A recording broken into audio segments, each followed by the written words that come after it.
జడ్చల చుట్టుపక్కల ఒక్క హాస్పిటల్ నాలల గట్టి కుంటల గట్టి వాన్ వస్తే నీళ్ళు హాస్పిటల్కి పోతుంది. కేవలం అక్కడ ప్లాట్ల కోసము బిజినెస్ల కోసము హాస్పిటల్ కట్టడం జరిగింది.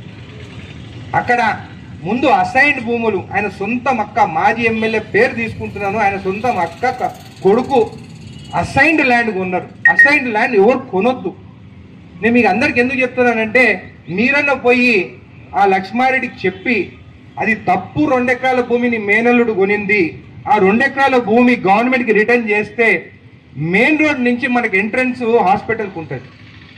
ఎమర్జెన్సీగా అంబులెన్స్ వస్తే పోయి కింద నాలా నుంచి తిరుక్కొని ఐసీయూకి పోయే వరకు కూడా ప్రమాదకరం. అది నీ మేనల్లుడు మీ అక్క అది అసైన్ భూమి కొన్నారు, అది రిటర్న్ చేయమని చెప్పి మేము నోటీసులు పంపిస్తే ఆయన సొంత అక్క ఆయన మేనల్లుడు కోర్టుకు పోయి దానిపైన ఇంకా మేము డాక్యుమెంట్ సబ్మిట్ చేస్తామని చెప్పి ఇప్పటికి 6 నెలలు అవుతుంది డాక్యుమెంట్ సబ్మిట్ చేయడం.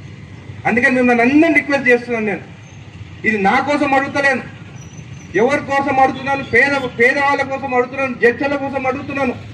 అసైన్ భూమి మీరు కొనుడు తప్పు, కొనింది తప్పైనా కానీ మేము నోటీసులు ఇస్తే మీరు కోర్టుకు పోయి ఆపడం ఇంకా తప్పు. నిజంగా మీకు చిత్తశుద్ధి ఉంటే, నిజంగా జడ్చల ప్రజలపైన మీకు ప్రేమ ఉంటే నీ మేనల్లుడు నీ పేరు చెప్పుకొని అసైన్ భూములన్నీ కొట్టేసిన అసైన్ భూమి వెనుకకి ఇప్పి అని చెప్పి నేను లక్ష్మారెడ్డి గారిని కోరుతున్నాను. అది కూడా జడ్చల ప్రజల గురించి నేను అడుగుతున్నానని చెప్పి కూడా మీకు తెలియజేస్తున్నాను. మీరు ఇట్లా ఇవ్వకున్నా కానీ కోర్టులో ఖచ్చితంగా గెలుస్తాను. జడ్చలకు 2 ఎకరాలు తీసుకొచ్చి మెయిన్ రోడ్ నుంచి ఆ హాస్పిటల్కి రోడ్డు ఏపిచ్చి తీరుతానని చెప్పి కూడా మీకు అందరికి తెలియజేస్తున్నాను.